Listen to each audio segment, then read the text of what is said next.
As a former teacher, I usually don't use a microphone, but they've told me I need a microphone for this. Greetings. It is so great to see all of you. I'm Kathy Hicks, and I'm the president of AHS. And one of my favorite comments during the year is when we reopened our museum in July, somebody came up and said, "You look exactly like you look on Zoom." Yeah, that because it is me on Zoom. So I'm very, very happy to be here in person. And I'm really pleased with this great crowd. And I know you're here tonight because of our opportunity to have this amazing speaker. And I'm going to tell you a little bit about him. But before I do, I want to give you a preview of what's coming next month. So we have two big events next month. First of all, on November 11th, that's a Thursday, back here, we're going to have Charlie Clark, he's a member of our board, but you may know him as our man in Arlington. And he has written a book, a brand new book, and it's going to discuss George Washington Parke Custis. And he is going to be telling that story right here next month. And we hope you can join us for that. Yes, we're so fortunate. He knows when you have a question about Arlington, he's the guy. The next thing is that we have really thought about building community and the importance of community. So on November 13th, that's a Saturday, we are going to launch a new exhibit. And I'm going to read the exact title. It is Stirring Up Memories, Arlington Cookbooks, really focusing in how cookbooks in our area have created community and the importance of them. And there will be goodies. There will be samples from those cookbooks. So that will be at our museum on that Saturday, November 13th. That was when we will launch the exhibit. We'll be up from 1 to 4. And then after that, it's going to stay up through the new year. So hopefully you'll be able to get by. But goodies are on the 13th. So come if you're able on that day. So we're glad to have you here tonight. And I want to tell you a little bit about this great speaker. So Steve Hammond is a retired federal employee. He spent his 40-year career as an earth scientist with the United States Geological Survey, and he now is a scientist emeritus with that agency. He is a 7th-generation member of the Syphax family. And as we know, they have been here since the beginning. And he has been invited to speak at other venues. And I want you to know we're so excited to have him here tonight. But I want you to hear some of the other places. He has participated in many National Park Services programs at the Arlington House, highlighting the Syphax at that estate. He has spoken at the African American Civil War Museum and Historic Decatur House in Washington, D.C. He has contributed to exhibits that have been at Mount Vernon and the Smithsonian National Museum of African American History and Culture. He has been interviewed by numerous organizations, including NPR, C-SPAN, and the Civil War Times.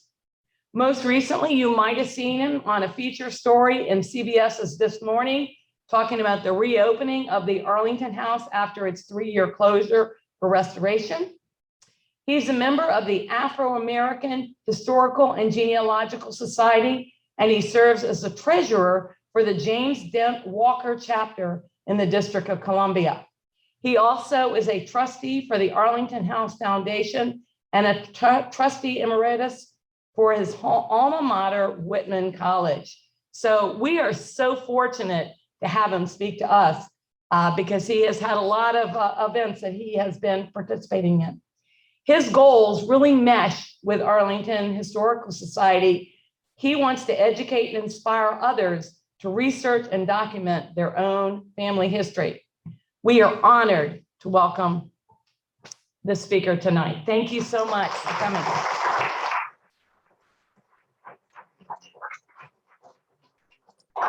Well, good evening. It's a pleasure to be here. It's nice to see so many faces. It's kind of nice to get back together face to face, isn't it? Even though we have our masks on and we're doing what we're supposed to be doing, it's nice to be back together again. So thank you for taking the time out of your evening this evening to spend it here with us and to hear a little bit about our family, the Syphaxes. I'd like to start by just asking the question, how many people have heard of the Syphaxes? Yeah, okay. I probably should have asked the question, how many people haven't heard of the Syphaxes in terms of, we've got a couple of people there. So this is going to be a talk that will kind of, for those that you'll hear some of the, the history that we know about. And then we're going to stretch that a little bit to talk about a couple of people who are, local here. So let's see what we can do here as far as. So I want to start, I've been starting my talks recently by making a statement about the indigenous lands that we're on. And so I'd like to read this statement. Many of my ancestors lived, worked, and died on land shown in this slide that we know today as the United States. In Virginia and Maryland, my ancestors lived on the traditional territory and homelands of the Powhatan Nation. I acknowledge and honor the original inhabitants of these lands and their vibrancy and their connection to the land. I support the resilience and strength that all indigenous people have shown worldwide. So start out with a couple of acknowledgements for my ancestors, folks that really impacted me as I was learning about our family. The person there on top is a first cousin, Camellia Estrelda Gray, and she is the one that got me started. Back when I was about 14 or 15 years old, she began to tell me about my family history. She said, did you know you were connected to the first president of the United States? And at 14, I said, get out of here, there's no way. But that set me on a path to learn more about my family. And one of the things that she instilled in me is that she placed a responsibility on me to learn about the family and to share our story. So this tonight is another way for me to continue to do that. The second person here is Evelyn Syphax, whose sons are both here. Doug and Craig are both in the audience. I'm glad to see them. And Evelyn had an impact on me as I had opportunities to come to the DC area. She helped me to understand more about the Syphaxes and many of the people in this area. And she has a history of all of her own. I'm not going to go into Evelyn tonight. We could talk about Evelyn for a couple of hours in terms of all that she's done for this community, but we'll do that another time. And the third person I want to mention is Vincent Syphax, who just turned 99 back just a few weeks ago. And he lives out in Sacramento, and he is a lover of Syphax history, and he has helped me to understand and helped me to love that as well. So real quickly, the topics for our conversation today, I'm going to tell you a little bit about what I'm calling the Syphax Scenic Byway, something that I have coined just because I like it. And so we're going to talk about that. We're going to talk about two lifelong Arlington residents, William T. Syphax and Julian Syphax, and they are the uncles of Doug and Craig. We're going to talk a little bit about the reopening of Arlington House. Many of you know this has been closed. Has anybody been to Arlington House since it's reopened? So a few hands have gone up. Very good. So we'll talk a little bit about that. And then I'll close by talking a little bit about why I believe that these narratives are important. And you'll hear this theme as we talk about this evening. So I'm a past finder. And so why do I research my ancestors and share their stories? Because I'm seeking the truth. I'm interested in trying to separate the fact from the folklore, from the fiction, and all those things that we hear, we read, and try to pull those pieces together. I want to honor and remember my ancestors for all the work they did and for putting me on their shoulders so that I could be here to talk with you today. I'm working to expand my knowledge. As an earth scientist, I really wasn't into genealogy until I was a teenager. And so it's been a great way for me to expand my knowledge in the history of our country and our community. I want to share the narrative, which is what we're all about here tonight, to raise awareness of history that's been buried, twisted, and overlooked. And so my goal here is to share this story to whoever will listen to me as I speak. I want to educate and inspire you to do it yourself. We all have stories like this. Syphaxes have some unique aspects of their history, but all of us have unique aspects of our family history. And I encourage you to seek those things out and rediscover the things that your family has been involved with. And I want to create room for conversation. Something that we've been working on heavily for the last few months is really trying to create room for conversations that are uncomfortable at times, but are oh so important for our country as we work to move ahead. So what I had hoped to bring tonight on those two open easels over there was this poster, and I forgot it at home. So I apologize for that, because it's pretty cool. I mean, it's a 14-foot poster, and you know, there's a lot of things on there, but I wanted you to meet the Syphax family. This gives you a little bit of context of what we're going to be talking about tonight. That blue swath in the middle are the Syphaxes, who are descendants of Martha. Their ancestors were Charles and Maria Syphax, and they were enslaved by George Washington Parke Custis. Over on your left is Nancy Syphax, and that's my branch of the tree. And you can see the star marks where I exist. I'm way out there. I'm cousin Steve, you know. And the two stars over on the right are William T. Syphax and Julian, that we're going to be talking about tonight. So they were descendants of Ennis Syphax, who were direct descendants of Maria and Charles. And then way over to the right are other sisters of Nancy and Charles. And I've got to tell you, I'm just so excited. Just this week, I received a phone call from someone in Georgetown who said that they had found the death record, the burial record for Eliza Syphax. So we now have information that she passed in 1868, and that she's likely buried in the Mount Zion Cemetery in Georgetown. So that is a really exciting piece of information for me. So if we look at this a little bit closer, I want to kind of drill into this just so you can see how I'm attached to these folks. So you can see I'm circled down there in the bottom left, and we can follow this up. As you can see the 7 generations that preceded me. And then I have stars over on Charles and Maria, and then down there on the bottom right, you can see Ennis Syphax, which is where we're going to kind of talk a little bit about today. So here is the 13-mile scenic byway. And the reason I like to talk about this is because there are Syphaxes at every one of these sites. It's really very interesting in terms of thinking about where the Syphaxes have lived, been enslaved, done things for this country and for the community. It ranges all the way from George Washington's Mount Vernon down there on the south to Syphax Elementary School in Washington, D.C. How many of you are familiar with Syphax Elementary School? So if you have questions about that afterwards, I'll be happy to tell you about it. So you can see there are a number of things here. So if you're ever looking for a Saturday or Sunday where you want to take a drive, you could hit all of these places and learn something new about at all of them. So all of these sites, or many of these sites, actually have put information up on their websites. And so this is just to give you a small sense of how the Syphax narrative is being told. Things that I've been working on for several years to try to make sure that their story is told in a way that people say, wow, that's some history that we need to learn more about.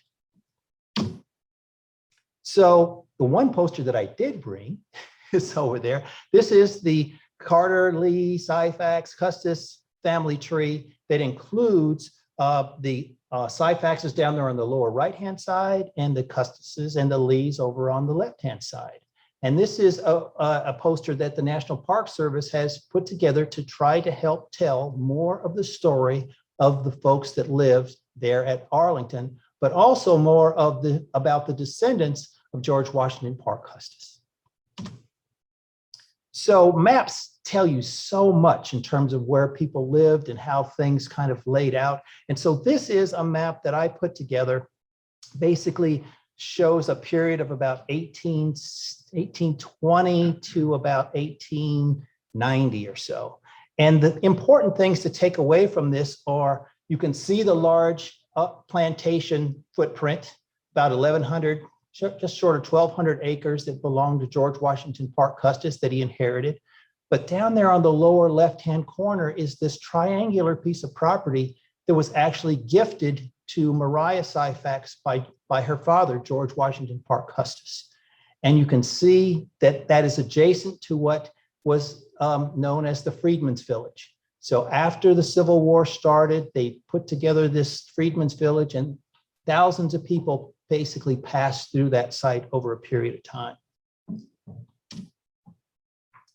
So one of the things that I have really been trying to chirp about and talk about is the fact that Mariah and Charles and 6 other people who lived and were buried on their property were actually exhumed and reinterred over in Maryland.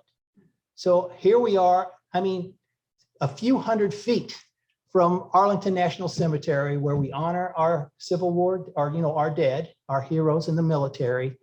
George Washington Parke Custis is buried probably 300 yards from the house. And Mariah and her family have been uprooted and taken out of the state to be placed in Maryland. That to me is a problem. I want to highlight the fact that Mariah, 1, was George Washington Parke's daughter, and 2, they had an impact on what happened on that property. And I think there ought to be more done that talks about how that has occurred. So I've been coining the term Syphax Corner. You think about that triangular piece of property. I think of Syphax Corner as that northernmost point of that property that really gives us an opportunity to look at how the Park Service, how the Arlington National Cemetery, and how Fort Myer all have been, created and intersect at that point, and the lives that basically pass through that space. So the other thing that I want to share, I'm also doing a couple of DNA studies. So I wasn't going to let you get away without me telling you that I'm actually working on a Syphax DNA study. And this poster, which is the one that I was going to bring over here, basically, can you see the blue and pink dots? So all of those people are Syphaxes who have taken DNA tests. So we're close to 50 people who have participated. It's really pretty fascinating. You might say, so what is it that you're trying to do? Well, there's a number of things that we can do. One of which is a goal of mine is to try to actually show the genetic connection with George Washington Parke Custis. It would be neat to be able to do that, but it takes more people to participate in that. You've got to have people over on the other side of the family that we can compare DNA with to be able to think about that. I hope one day that we'll be able to do that. The other thing that we can do with autosomal DNA is we can actually find other cousins. So there are people out there that don't know that they're a part of this family, but they've actually taken a DNA test. And so there's an opportunity for them to learn more about their family history as well. So the other big thing that I want to show you with these tests is a mitochondrial DNA test. There's Y DNA, there's mitochondrial DNA, there's X DNA, and there's autosomal DNA. Well, the mitochondrial DNA test allows you to look back in history in terms of how you're connected.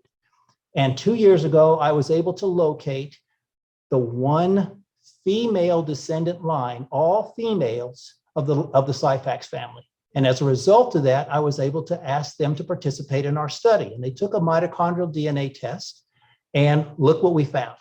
We are able to learn that their mitochondrial DNA came from Africa. I mean, it's not something, our family history and our folklore says that Mariah, and her ancestors were from Africa, but we now have a DNA that helps us to see that in fact is the case. It's a great way to start a conversation. So I want to segue now into kind of the deep roots of Syphaxes in Alexandria. And I want to basically highlight the lives of William T. and Julian. And you can see the singing Syphaxes down there on the right. I'm sure Doug and Craig, you've seen this picture many times, but they were a very close, loving family.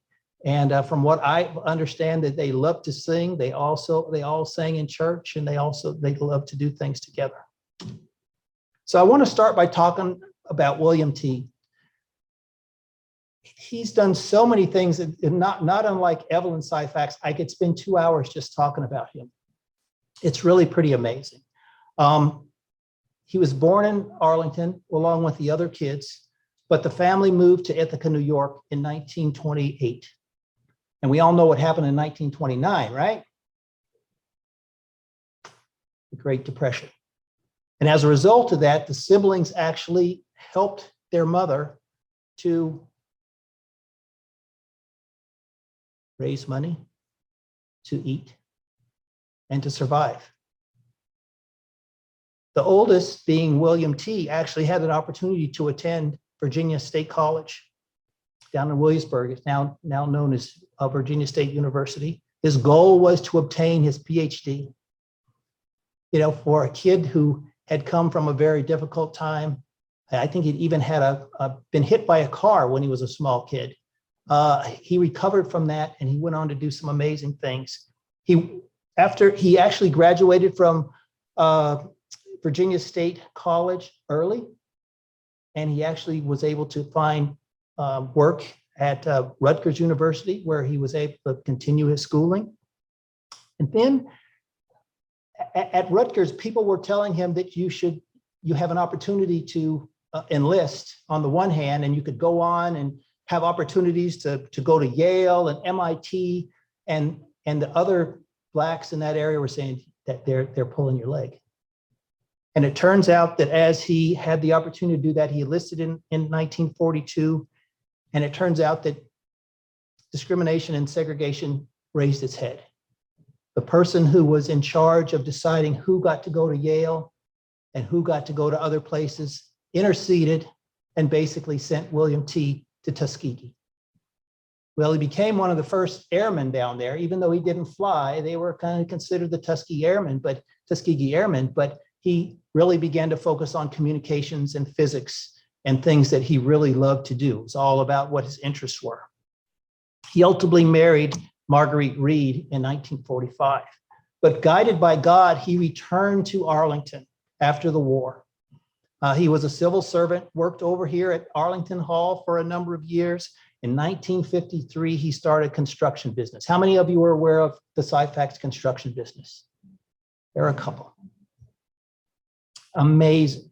He ultimately built 100 homes as a hobby. You know, he started this on a whim in terms, somebody was asking him if he would help repair their house. And he did that, and he ultimately built them a new house. And he went on to build houses for other friends and other people who needed houses. But he ultimately got into the apartment building business and built thousands of apartments in this region.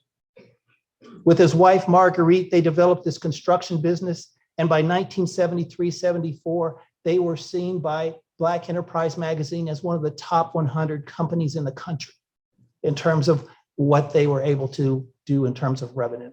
Really pretty powerful. That's $7 million back then is about $43 million today. So he actually earned his master's degree at GW. He's doing all this work. He's got these companies going, and he went on to get his PhD at Civic Western University in behavior and philosophy. And the reason that he did that was because he wanted to learn how to document the processes that he was developing in terms of how he was helping others. How could he impact society, and how could he bottle this in a way that other people could latch onto? He mentored Black kids at Hoffman Boston High School, paid expenses for more than 128 students, and never asked for a cent. All he asked was for them to pay it forward. Pretty powerful, wouldn't you say? As a member of the Arlingtonians for a Better County, he was appointed to the Arlington County Building and Code Board of Appeals, and he was later appointed to the State Highway Commission, where he served for a number of years. And in 1965, he was named the Virginia Real Estate Brokers Association Builder of the Year, and in 75 was named the Outstanding Minority Businessman of the Year. Pretty powerful resume for a man who came from almost nothing, and he gave back to the community at every chance he had. So I want to segue now to Julian, and to do that, I want to give you a little more background about the Arlington space there. So here's another map of the Arlington space, the plantation. But what I've done here is I've taken a Google map and I've overlaid how the cemetery has grown over the last 150 years. And you can see the colors. Can you see the colors on that and the dates? You can kind of see how the cemetery has grown and morphed.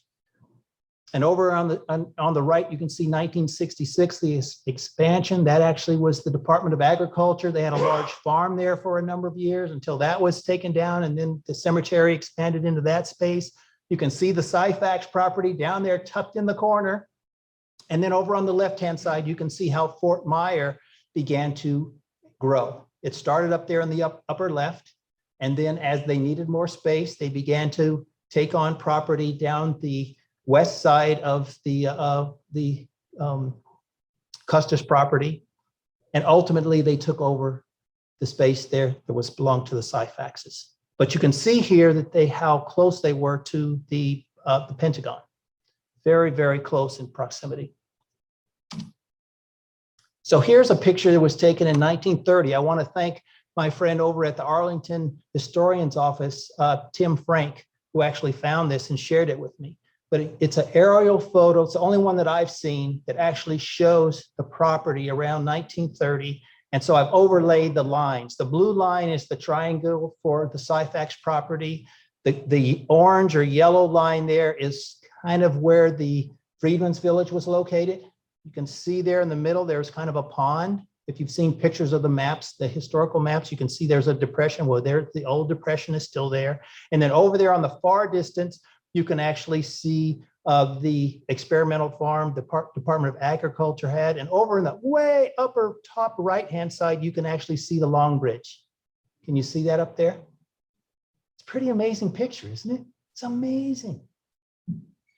So one of the things that I decided to do is I wanted to try to understand how that property changed hands over time. And so I've read things from the Arlington Historical Society and other documents down at the state library, and I was able to put together this kind of land use summary. And it shows how the property was split up amongst Mariah Syphax's children as a part of her will. And there in the center, can you see, it's kind of hard to see here. There's right here. We believe that that's about where the family cemetery was located. But the goal here was to kind of show how the use of the property changed over time. The other thing that I wanted to share, and many of you probably know this, is, anybody know what this white line is? It's the cable car route. And there is actually right in here was actually a place called Syphax Station. They actually had a stop that was right there in the Syphax compound. Really pretty amazing. And then you can see over time how things have morphed, and ultimately it's Fort Myer, and there's a swimming pool on that site. So Julian, so get back to talk about Julian for just a second. There's another picture of all the kids.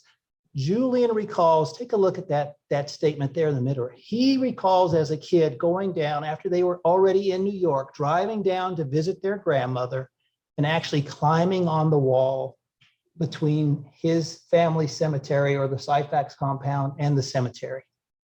And when he told me that a couple of years ago, I just really brought tears to my eyes to think about him and how he remembered that space and how he spent time down there with his grandmother, and now what it looks like today. Today, it's the southern entrance to Fort Myer. So remember I was talking about Syphax Corner? So my goal is at some point to try to have this point right there identified as Syphax Corner, so that there would be, when opportunities, when visitors are going to Arlington, there's something to said about that space is where it marks where this property was once the daughter of George Washington Parke Custis and was also adjacent to this Freedmen's Village where all these people spent time. So watch this space. Maybe one day I will get there. So I want to share this with you. I'm not sure if this will have sound. We'll see. The honored flight that brought 3 World War II veterans for a visit to SFO was intended to pay a debt. Everybody thinks they got a big parade when they came home. A lot of them came home, they went to work, they never got anything. The program treats veterans to VIP trips to places of military honor, and they have to hurry with World War II vets because, frankly, there aren't many left. We're fading away, and we realize that we're not the last of the Mohicans. Sid Levitt earned a Purple Heart and served in the Battle of the Bulge.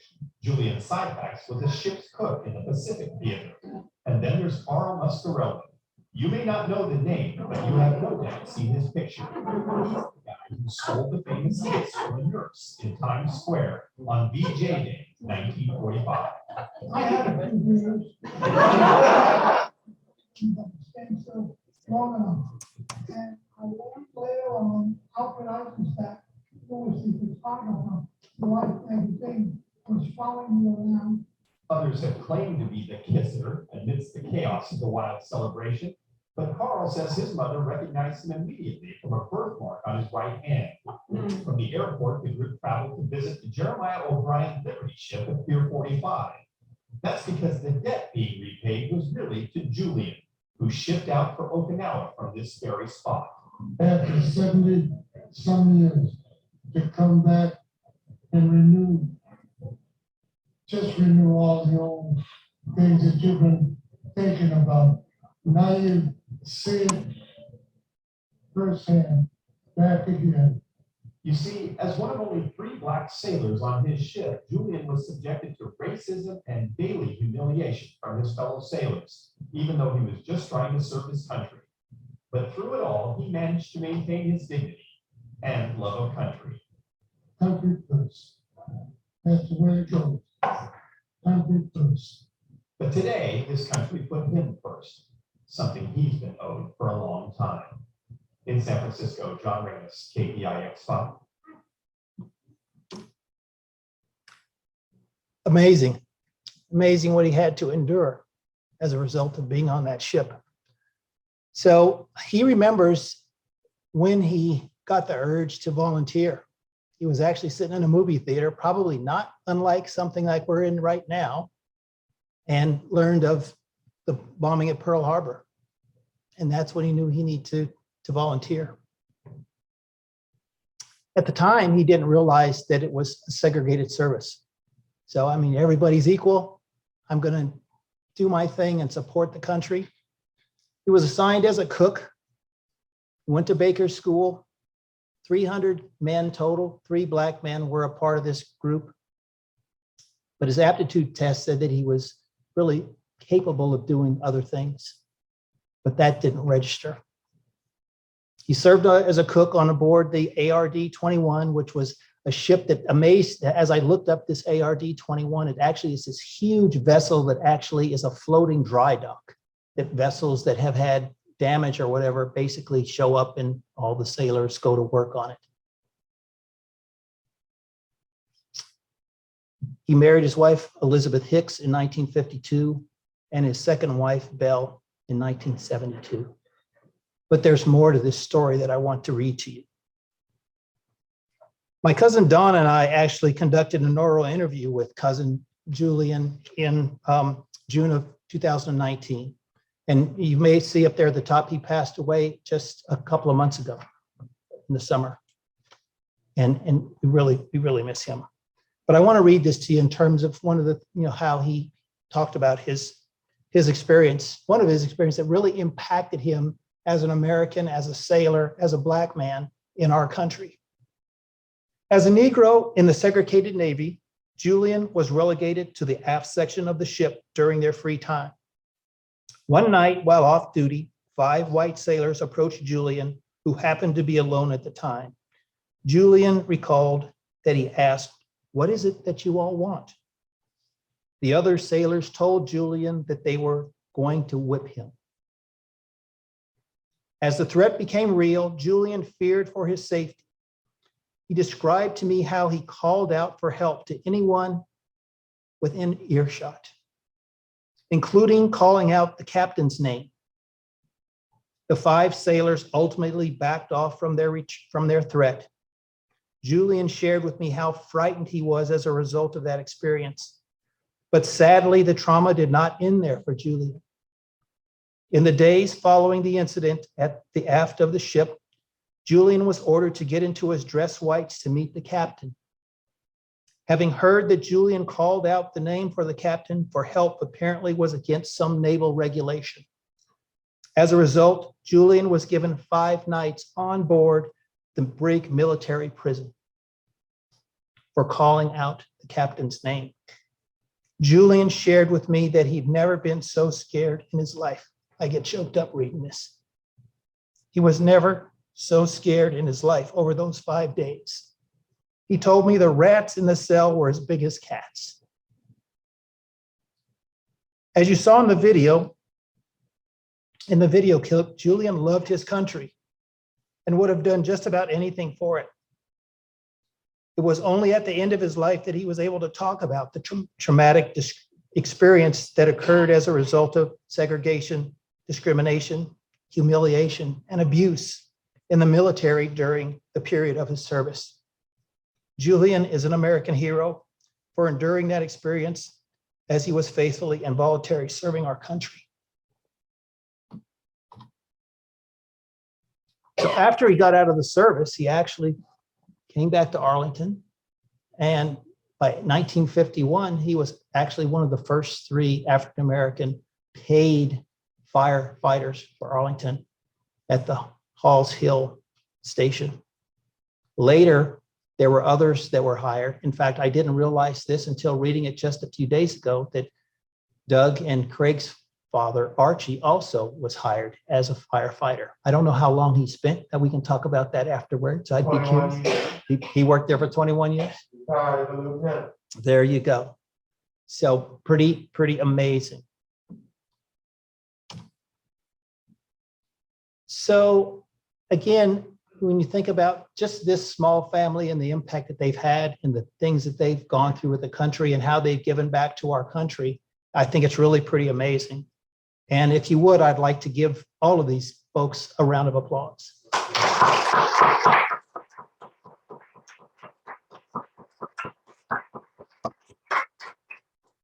Thank you. So I'm going to turn now a little bit lighter to talk about the Arlington House and what's going on there. I'm sure you're aware that the house has been closed since 2018 for rehabilitation. David Rubenstein had given $12.35 million donation to the National Park Foundation for the rehabilitation. We're really excited that it's taken 3 years, but we're excited that it's reopened to the public. And on June 5th, the descendants, family members actually had an opportunity to walk in that space before it opened to the public, which we're really appreciative of the National Park Service for offering that opportunity. And one of the things that we're hoping for as a result of this is to provide a more inclusive narrative of the space so that visitors who come to see that space, which is currently known as the Arlington House, the Robert E. Lee Memorial, recognize it for more than that. We don't want to take away from Robert E. Lee and the things that he has done, but at the same time, there are aspects of this house that have lost the history of those that lived there. And one of our goals is to change that by changing the name. The descendants of the Arlington House are speaking out. We've actually, with the help of our friend Susan Glisson down here in the front, has helped to facilitate conversations for descendant family members since April. With the help of the Park Service, who's basically allowed Susan to be a part of this process, we've gotten to know each other and we're doing things together, and we've decided that we want to put our collective voices together. We feel that it's time for a change. We met with Don Beyer in August, at the end of August, and he is agreed to reintroduce name change legislation. He did this last December, I believe it was, and it died in Congress there. But he's about ready to reintroduce this bill in the next week or two. And we are enthused about that. And we are going to raise our voices as a result of that. And so we hope that with this change, we can help to elevate all of those voices that are a part of the space.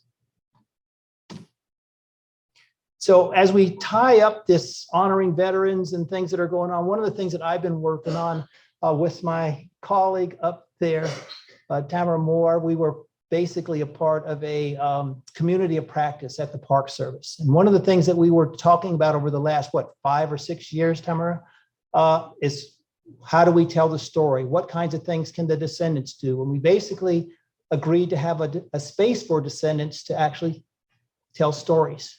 And so I was honored to have the opportunity to put together the first exhibit that's going to be displayed there. I'm working on it now, but it's going to be a display that really highlights all of those veterans of the Syphaxes who have served. And we hope that that will be done in the next few months so that the next time you visit, you'll be able to see this space. But we have almost more than 36 Syphaxes who have served in various aspects, some of which have served more than once in different capacities.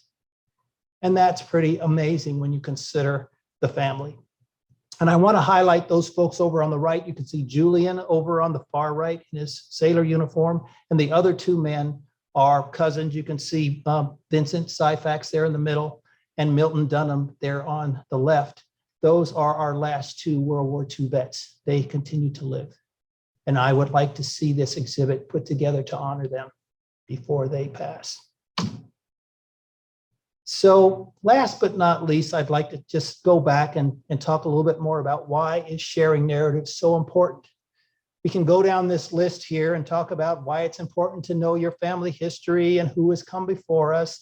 We can tease out the facts from the fiction. We can fill in gaps in our history, in terms of the things that have been overlooked. But we can also challenge and correct the record. Sometimes there are things that are stated that just simply are not true. And we've been living that in this recent several years in terms of trying to figure out fact from fiction. What's true? What do we choose to believe? What do we choose not to believe? But I hope that we can also use this to understand where our society has been so we can make better decisions on where we're going. And I would hope and want to encourage and inspire us to research others so that we can help to tell these stories. So I have just a couple of more examples that I want to share with you in terms of how I'm doing this. One of the things that I'm doing is I basically am looking for how, in this case, William Syphax, who was the patriarch of our family, basically interacted with people around him. And this is a timeline that I put together. He basically lived in Alexandria for a good part of his life. And you can see there on the left, the people who he interacted with. And a couple are kind of well-known people, right? So my goal here is to figure out where in their lives did they intersect with these other lives and try to figure out what kind of stories and things, what impacted their lives, why did they make certain decisions? The other thing is I want to try to challenge and correct the record. What I'm showing you here is a 1939 congressional record statement, as well as a newspaper article that was basically a story about Frank Keith, a representative legislator from Wisconsin, who in order to defund the WPA, the Federal Writers Project after the Depression, basically was saying that the story of Mariah Syphax was false. And that for us to, basically be saying that George Washington Parke Custis was her father was blasphemy. That's a problem for me. The record is clear that it's incorrect. And so this sits in our archive at Congress today. So how do we make sure that the future knows what the real story is? We all have a responsibility to find these spaces and correct them where they exist. And then the last thing I wanted to share with you is create space for hard conversation. And this may be hard for some people here, but my third great grandmother, you maybe remember the poster, Nancy Syphax, was actually owned by John Gadsby. Everybody know what John Gadsby is? John Gadsby Tavern in Alexandria. Well, he also at one time owned the Decatur House in Washington, D.C. And my third great grandmother, Nancy Syphax, was enslaved by John Gadsby. When he passed Nancy on to his wife. And when Providence Gadsby passed, she passed her on to her daughter. And in 1862, prior to the Emancipation Proclamation, Abraham Lincoln signed the Emancipation Compensation Act. How many people are familiar with the Emancipation Compensation Act? What it called for was the freedom of those enslaved in Washington, D.C., nowhere else, Washington, D.C., but it compensated those who owned them. So what you see here is a petition that was put together by Augusta McBlair. It shows the 5 or 6 people there on the left who she owned, who were just been freed by the Emancipation Compensation Act. It lists their value, what their skills were, and why they were important to her, and what the impact was.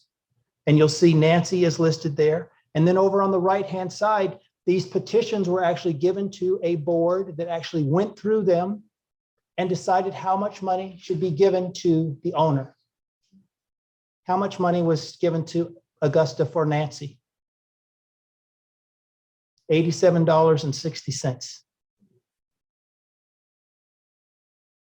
McBlair basically said she was worth more than $800 to her. But that's the least of it. The fact that we have chosen as a country in a condition to basically do reparations. Reparations for whom? And how do we have this conversation as we go forward as a country? We've done it once. We're talking about doing things for other folks. It's unclear to me whether it's a monetary reparation or one that just simply tries to create more equity in this country. And I'm hoping that we can have these kinds of conversations as my work and other people's work in this space continues to unfold. So with that, I will end and take questions. Thank you.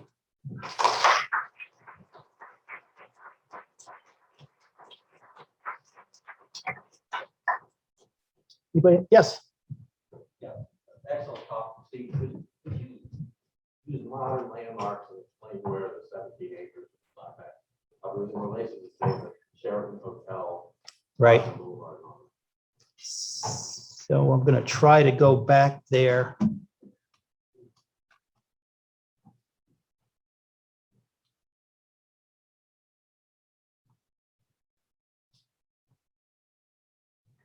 So the Sheraton Hotel is to the lower left of that. See if I can. So the Sheraton Hotel would be out here someplace. And you know, they're talking about enlarging the cemetery now, and where the Air Force War Memorial is, that is like right about in here. And so there was the Sheraton was here, but there was also the GAR Cemetery, where many people who were at Freedman's Village and who lived on that property that were enslaved were actually buried. And that cemetery was ultimately closed, and people were then reinterred in other locations. So it's a huge piece of property, and a lot of people actually get confused when they see a map. They think that the Syphax property was up here in the north side, but that's not the case. Yes, Kathy. It was very informative and emotional. But I did have a question. When they were dwindling away the land, were they providing any compensation? I have been looking for. So I need to answer that question. I'm going to just kind of do a little bit of backstory here a little bit. So the Syphaxes lost their property in 1863 when the property was taken from the Lees as a result of non-payment of taxes. At that particular time, the Syphaxes became squatters. They had no proof that that property belonged to them. Ultimately, their oldest son, William Syphax, who many of you may be aware of, actually went to Congress and worked with people who were in Congress to have that property returned to Mariah. So by 1866, the property is returned to the Syphaxes. They lived there until about 1844. In 1886, Mariah Syphax dies, but the property is passed on to her children. The property begins to change hands a little bit in terms of people selling off portions and things like that. But in 1944, here's where I can't tell who condemned the property. The property was condemned. And it was ultimately purchased by the federal government to enlarge Fort Myer. So in 1844, it was condemned. People were apparently given some compensation and help to move. I don't know what that looks like. I am still looking for that documentation, just so that I have a better sense for what that looks like. But many folks like Craig and others, their families ended up moving just outside of that space And many people still live in that area today, as you probably well know. That answer your question? Yeah, thank you. Other questions? Yes, ma'am. Tell us a little more about the Syphax Education Building and how it came to be and what was the process of the county went through to do that? Well, the Syphax Education Building is actually named for Craig and Doug's mother, Evelyn Syphax. As a spirited woman who had lots to say, who led the school board, who had a Montessori school and really had an impact on the society, people felt that she deserved to be recognized. And ultimately, they named the Syphax Education Center after her. When was it named? Doug, Craig, do you remember the year? Well, actually, there were two of them. One was in North Arlington, across the street from Washington Way. That was the Evelyn Syphax Academic Center. Right. And that was, we had a grand reopening for that one in around 2008.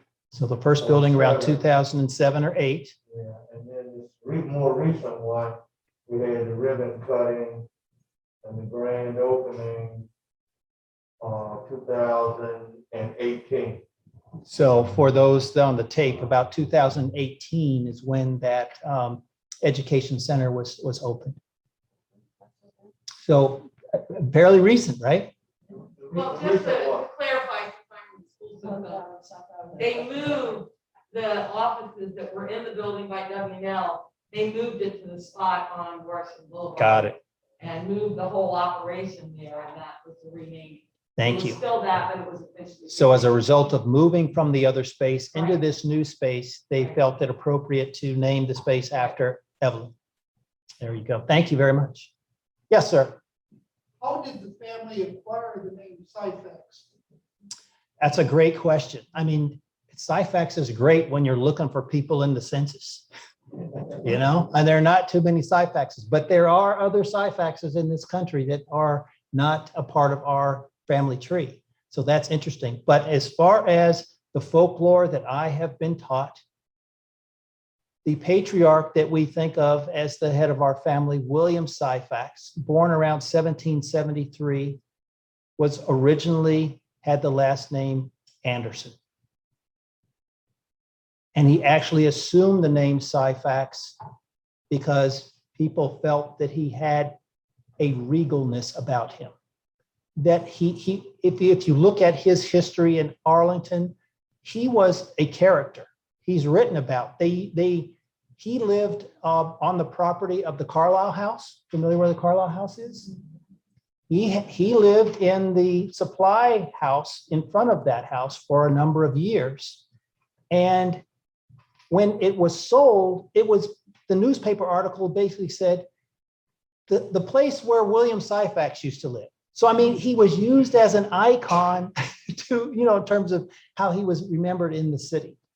And so William Syphax took on this name, as far as my folklore says, in terms of being somebody who people looked up to and had an impact on society. The Syphax name came from over in North African country, Tunisia. King Syphax in the 1500s, he was a lieutenant in Hannibal's army. It's actually 200 BC, Okay, thanks. a couple of years before. Okay, thanks. And he was a lieutenant in Hannibal's army, and he was a military strategist. And he was the one that told Hannibal, let's bring the elephants and everything around the backside, and we can capture our enemy that way. And so Hannibal took him up on his suggestion, and it became a success. And that's, as far as my research goes, it all started with the Syphax over in Tunisia, two countries, Carthage and Numidia. And he was a strong, foreboding leader. He was a military strategist. And He fell in love very easily. Which was kind of what his downfall was. But as far as our connection to that Syphax, King Syphax, there is no connection that I've been able to make at this point. Other questions, comments, thoughts? Yes, ma'am. I wonder if I'm the only person in the room that remembers the efforts made by the Black Heritage Museum when Talmadge Williams, Dr. Williams was alive, to obtain property where the old Navy Annex buildings were. And that I remember attending a press conference when Senator John Warner signed a contract or an agreement with Arlington County to provide that land for the museum. Is that so? And it has been dissipated. In the current county office buildings, there is a staircase with a painted mural. That mural was to have gone in that building. And there was an effort a couple of years ago to take it down and just get rid of it, but it's still there. However, the agreement, Senator Warner is now dead.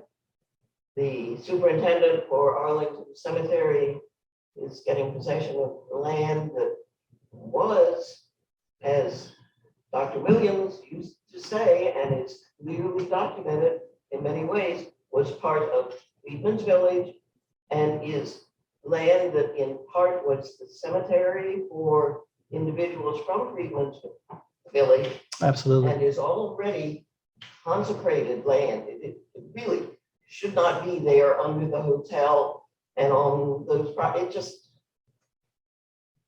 I can't believe I'm the only person in this room that remembers this and feels terribly disappointed as to what happened and that the county did not live up to its half of the agreement. I appreciate those comments. I know that Evelyn was, the key figure for putting together the museum in terms of what was going on there. Craig has played a big role in that in recent years. And, the script is still unfolding. We have voices. There are ways to, make our thoughts heard. So not unlike the county rethinking about what its logo is. It took a little while, but it happened, right? So there are opportunities for us to change the trajectory of our country, despite the fact that it seems like an uphill battle. And I'm an optimist in terms of things that we can change, and we just need to stick with it. So I appreciate that. I'd love to talk to you more. Steve, you said earlier that there was a railroad. Yeah. You showed us on here, and you said that there was a Syphax station. Yep. Along the route. Correct. I would be interested in knowing where would it be located today? Syphax, it would actually be in Fort Myer. On the Fort Myer property? Yes, sir. Yeah.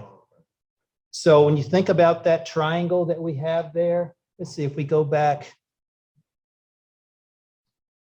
This might be the best place to show it. Is that I believe that the cable car basically came down here and cut across and then turned out this way down to Arlington or Alexandria. And so it would have been somewhere about in there, Doug. Okay, thank you. You bet. Yes, ma'am. Can you discuss the museum? Where is it? Is it open to the public? The Alexandria Black History Museum or the Arlington? Yes. Well, so the museum at the Arlington House is actually in the back of the house. If you've been, have you been to the Arlington House before? Yes. So what they have done is they have repurposed what was the enslaved quarters. If you've been there years ago, you know that this was a place where they actually had a concession. Remember that? A bookstore. Okay, bookstore, concession, they were selling stuff. And so as a result of the refurbishment, they basically converted those spaces into exhibit space. They also have converted the old garden house down the path into exhibit space. That house is kind of dedicated to the history of Robert E. Lee, whereas the enslaved quarters actually talk about those people who we know lived, died, and worked on the Arlington plantation. I don't know if that answers your question or Is not. there a museum in Arlington on Columbia Pike? Yes. And is it open to the public or closed? Correct. It's open to the public. So that's the Arlington Black History Museum you're talking about, correct? Correct. No, they're looking for permanent space, but they've been co-locating with the Columbia Pike Revitalization Office there on Columbia Pike in there. Craig, do you want to add anything, Craig Syphax? Okay. So Charlie, can you say that again a little bit louder? Yeah, so the Black Heritage Museum of Arlington had office space further up Columbia Pike. In recent years, been co-located with the Columbia Pike Revitalization Organization, and they're both looking for more permanent space. So 2611 South Columbia Pike. We're open Tuesdays, Thursdays, and Saturdays. So we're at the top of the hour. If there are any other questions, I'd be happy to take them afterwards, but I really appreciate your time and, being here tonight and spending time with us to talk about this important topic. Good job. Thank you.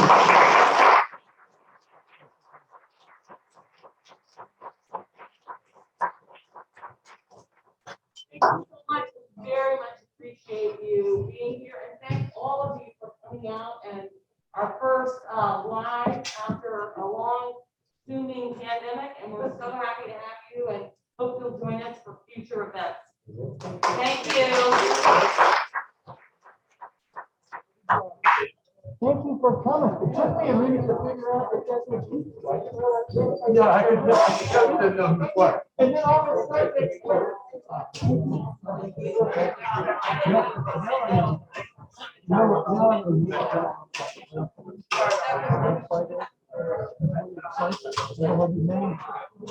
How are you? Good job.